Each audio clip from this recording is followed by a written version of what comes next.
Sobrang init, pero sigurado mas mainit yung pagtanggap ng mga batang dismo sa atin. Ganun nila tayo kamahal. Nalulungkot lang ako, hindi ko maibalik yung kanilang pagmamahal. Lord, kailan mo ba ako nabibigyan ng pagkakataon na makatulong sa kapwa? Lord, please give me a chance. Okay, sa dami ko nang nakwento, malapit na tayo sa pinakamasayang barangay sa buong mundo, ang Barangay Dismo. Ngayong araw wala tayong dalang laruan, wala rin tayong sticker, pero hihintuan natin sila. Yan lang yung gagawin natin ngayong araw. Sobrang init, pero sigurado mas mainit yung pagtanggap ng mga batang dismo sa atin. Ganun nila tayo kamahal. Nalulungkot lang ako, hindi ko maibalik yung kanilang pagmamahal. Lord, kailan mo ba ako nabibigyan ng pagkakataon na makatulong sa kapwa? Lord, please give me a chance, and I will prove to you, Lord, na ako ay isang puro ang aking puso. Walang halong pambobola, Lord.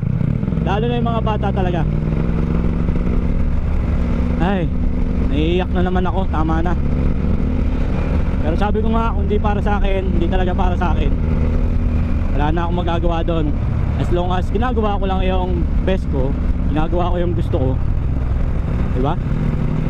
Eto na tayo, unang humps, babagal na tayo, kaya yung mga bata nandyan na.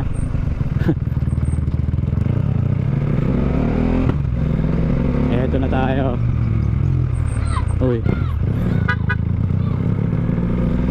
ayun na naman si tropa. Nagbigay na tayo ng sticker kahapon, sorry. Kaya yung bata na talagang araw-araw, kaya binigyan ko ng damit yun eh.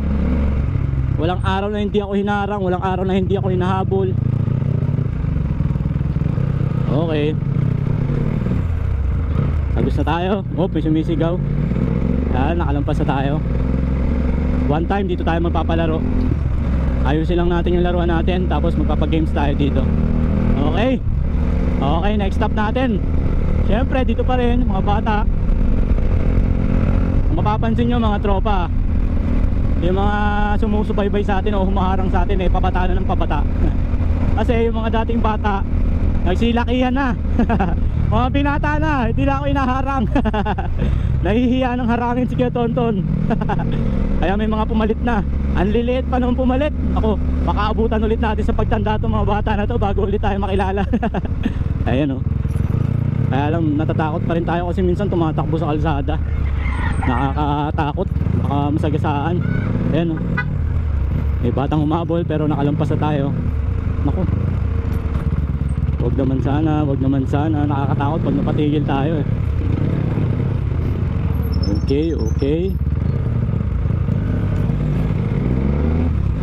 Okay, nakaligtas tayo sa mga bata.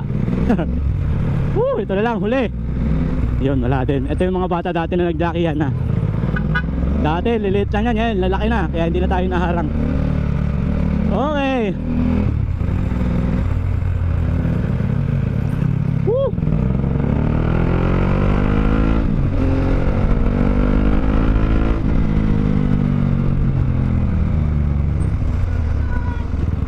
Yun, maliit lang dati yun, ngayon laki na. Binata na rin. Hindi na rin tayo hinaharang. Okay, pasok na tayo ng mahiwagang pader. So meron din tayong tropa dito na nagbebenta ng buko. So sabi niya, one time daw bisitahin daw natin siya. Since may pasok tayo, next time na siguro. Okay, bayad na tayo dito.